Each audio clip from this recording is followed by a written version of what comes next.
Well, we kind of have hit on this a little bit already, but I know that this is just such a common way for people to feel. So I wanted to just share a little bit more, maybe, if there's anything else that comes to your mind. Do you feel like it's unwise or maybe even shameful to like live off of a fundraised salary, especially right after you spend all these years and all this money getting a college degree? What was that like for you? Or what would you say to someone to maybe encourage them if they feel like it's really shameful or unwise to step into a fundraising position after college? I have kind of a snarky remark. I don't know. Go for it. But I mean, do you think that Jesus was ashamed to live off the finances that the women provided for him in Luke? Do you think that Paul was ashamed? Do you think the Levites were ashamed in the Old Testament? I mean, I think that fear is honestly an unbiblical fear. And, instead of entering into this, okay, I'm going to start from what I know about Scripture or what Scripture says, instead of my assumptions. And I think that's a beautiful thing for the church to gather around people, like in Acts 13, where it says the Spirit set apart, Paul to go out. And so I think the Spirit does call people, and then he calls the people of God to say, go, we're with you, we're behind you, we're a part of this. And I think that's a beautiful picture. Well, I think within that feeling of shame lies this idea that the work that I'm doing is lesser than, like if I'm a nurse at a hospital or I have a job at a business, that my work in ministry is less than, and that just simply isn't true. And 1 Timothy, it talks about the worker is worth the wages. And so the work that you would be saying yes to doing by tithing your career is worth that wage. It is worth every penny of that wage. So I think too, I totally hear that concern and just want to say you're not alone if that's a concern you are feeling or if that's something you're wrestling with, because I think as a coach for many years at the GoCorps, it's something I hear all the time. And so know that you're not the only one probably wrestling with that. I think that something I've really come to and have discovered with students that I've worked with is how are we defining success? Is it really biblical success that we are marking things by, or have we allowed the world to enter into our definition of success? And so as you're defining success post-graduation, what does that look like for you? I would encourage you to write out success on a piece of paper and then define to yourself, what would being successful after college look like? And then to really look at that definition you've written and to discern, is that biblical? If not, what am I missing? And if it is, where does that lead to? And obedience and looking at what the Lord would call successful with this degree, with this new skill set that you have post-grad, where is he asking you to go? And I think for myself, when I redefined success in a biblical way where I saw Jesus in that, it totally shifted how I could use my own college degree, how I talk with students about this awesome degree they have with skills and just these things that are so needed all around the world. So I would really encourage you, what does it look like to biblically be successful after college? I think about the story in Philippians 2 where it talks about how Paul was in prison in Rome, and the church in Philippi raised up funds, food, resources for Paul, and Epaphroditus from the church in Philippi almost gave his life to get these resources to Paul, this support to Paul. And so I just think about those feelings that we have to fight of, like you're talking about with shame and the reality of living on support. There were people in the church that were willing to give their lives to get this support to Paul. I just think it's a really cool picture that, to me, it gives me comfort. Okay, if God is moving me forward to do this, then he's going to provide not finances, but people to make that happen, who are willing to lay down their lives to see the gospel go out. And that's humbling. I'll answer this question maybe in two parts. It's really helpful to be thinking about how am I stewarding this degree that I have? So probably a lot of people have actually invested in you so that you can get this degree. Family who has helped cover some expenses for you maybe, and you've worked so hard for this degree. So it is really helpful to be thinking about, okay, am I stewarding this well? Am I using my finances wisely?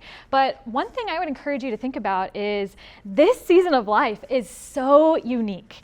When you're fresh out of college, in your 20s, you're probably not paying a mortgage payment yet at that time in your life. You're probably not providing for a family and raising children. There's just something so unique about those first few years after college, where you have less tying you down, and you have less other responsibilities and less other people depending on you. So this is a really great time. If there was any time in your life to kind of do something like this specific season is a good time to do it.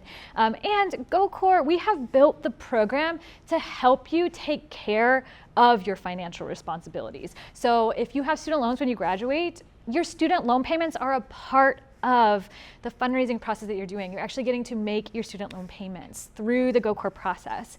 We will make sure that you raise support successfully so that it covers all of your needs overseas. You actually also have a little bit of retirement and savings built into what you're receiving while you're serving for 2 years. So it is definitely a sacrifice to be able to say yes to something like this versus a job where you would be able to maybe raise or save a little bit more in those 2 years. But we want to also make sure that it is a financially healthy place for you to step into, and it's a really unique season to take advantage. So I personally think it is kind of wise to say, I'm thinking about everything else around me and what my other responsibilities are, and this is the time in life where I'm tied down by less, so this is when I'm going to be able to tithe, to be able to, if you're ever going to give 2 years, to a ministry, then these are really good 2 years to do it. And I think sometimes too, when we feel shame associated with this, for me, I think it's because I thought about it was like, I am asking this person to give me money. I felt like the money was coming to me. That's not really what the process looks like. And when you think about what the process really looks like, it's really similar to the way money is exchanged in jobs and so many other aspects of our culture, but we feel like we're the ones that are doing it super differently. So really what you are doing when you're raising funds is people are giving money to the ministry so that ministry can cover your salary for the 2 years. So when you meet with people, you're going to share about, for example, an opportunity to get to provide life-saving medical care to isolated islands. And you're inviting them to give to that ministry, so the ministry has the funds to be able to pay you your salary to live and serve for those 2 years. So it's really similar. Like if we think about like, how does a teacher get a paycheck? They get their paycheck from the school. How does the school get the funds for their paycheck? They get it from the government. Money is always flowing through people and through organizations. That's if you're a nurse and you get your salary from a hospital, how does the hospital get that? From patients who are paying. But for you to be able to invest your nursing skill into those who can't pay, you get to work with hospitals and clinics that are not charging people for their medical care. So people who would never have access to medical care now can have life-saving medical access. And so you have donors who give to the ministry so that it can cover your living expenses, because the people who come to the hospital aren't able to pay, so there's not a profit there. Or we think about like pastors and churches. Many churches, unless the pastor's bivocational, people give to the church, and then the church gives to the pastor so that the pastor can full-time do the work of discipleship and ministry and sharing the gospel and walking with people through some of their most trying times. It's really similar. People in your life will give to the ministry so that ministry can give you the funds you need to live and serve. And when I thought about it that way, I realized the people that I'm inviting, it's not just like a handout, they're giving me money, and that's where I kind of felt some of that shame, that handout. But to see it like, no, I really believe in the work that God is doing through GoCorps, and I really want to use my skills alongside people who might never have access to that if it was tied to this profit. So I'm inviting people to give to the ministry so that I can then work for the ministry. But you're getting a full-time job with the ministry. You're receiving from the ministry, just like it's just the source of those funds are coming through donors and coming through this really unique opportunity where we get to connect our own people to be the donors. We get to connect our local community to our global community. And I think that kind of just seeing that differently, I think was really helpful for me. I think something too, as you were talking, like to speak to some of your points, is thinking like how strategic it really is to use your degree within the GoCorps program. Like as you're considering, I've studied, I've spent all this money, and I have this degree, like man, it is so strategic in the season of life you find yourself in to do something like GoCorps. I think in two ways, personally and professionally, there's so much room for growth and to, just like really find maybe your niche or what the Lord has for you. So I think personally what I've seen with goers on the field that have come back is just the spiritual growth. I have a best friend, it's my husband's best friend from college, and he actually went through GoCorps right after college, and after his 2 years, he came home like just this completely different guy. He was awesome before, but man, the fire we saw in him for others to know Jesus, the fire in him to want to know Jesus more was something remarkable that I think was so marked by his 2 years. So like personally, I've seen in this friend just this growth spiritually and this growth in confidence to be really bold in your conversations about the gospel, to be really bold in how you live, to be bold in learning a language. Like he didn't know the language that he was going to learn, had never really spoken this language. I think he'd heard it before. And then the boldness, he's now fluent in that language. And so I think personally, there's so much strategy behind GoCorps for you to grow. And then professionally, really thinking about that degree, the ways that you get to grow and really explore your major and your profession within a place where you will have mentors to guide you. You kind of have like these people that take you under their wing and really help you discern, okay, I'm out of college, I have this degree and I'm doing this job, but what does that actually look like tangibly to take a degree and then put that hand in hand on the field. And we've heard so many stories of goers coming back and the strategy they've shared about, well, now I'm applying for grad school. And because I have this 2-year international experience where I've learned a language and lived alone, like it just highlights things on their resume. As they apply for jobs when they come back, just the fact that they can talk about their 2 years feels very strategic. And it's something I wouldn't have thought about until having conversations with our goers that have come back. But the 2 years not only helps them in those 2 years professionally learn and grow and explore, but I also have seen the fruit of those 2 years as they've come back and as the Lord has put them in different places in different seasons and how that strategy has followed into their career back in the States or as they apply to grad school. So I think also like there is just so much strategy behind getting to go for 2 years and serve in a different culture. You touched on this, Katie, but for me, student loans was probably the biggest area where I felt that piece of, is it shameful, is it unwise for me to live on support when this is such a large portion of my budget that people are covering for me to serve? And so rethinking some of that, but also to recognize that is an aspect of my living expenses that exists whether I am paid through a secular business or working in a support-raised ministry position. And so that reality doesn't change regardless. It's just something that is a part of my budget and expenses and will need to be included no matter which direction I choose. And so acknowledging that reality wouldn't change, and then to see that it was an investment in the skill set that I now possess.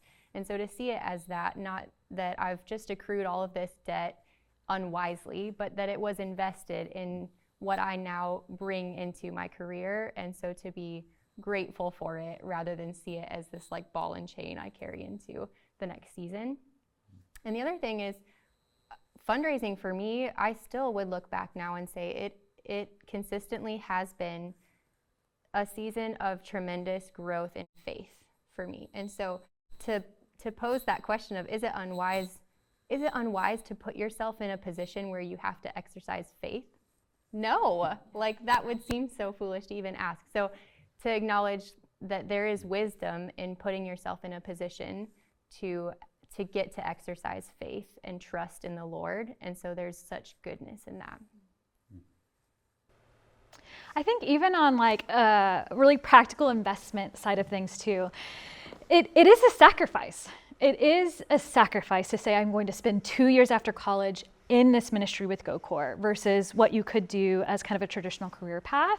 But it's also only 2 years. And as you think about what you might be sacrificing and giving up, you might be sacrificing and giving up a little bit of a bigger savings account or maybe 2 years of putting into a retirement fund. But as I think about the eternal investment, those things are passing away. Those things are here on earth, and our life on earth is so fleeting. But the investment you're making by giving 2 years of your career into God's global kingdom and into kingdom-minded projects and gospel-centered projects, that is eternal.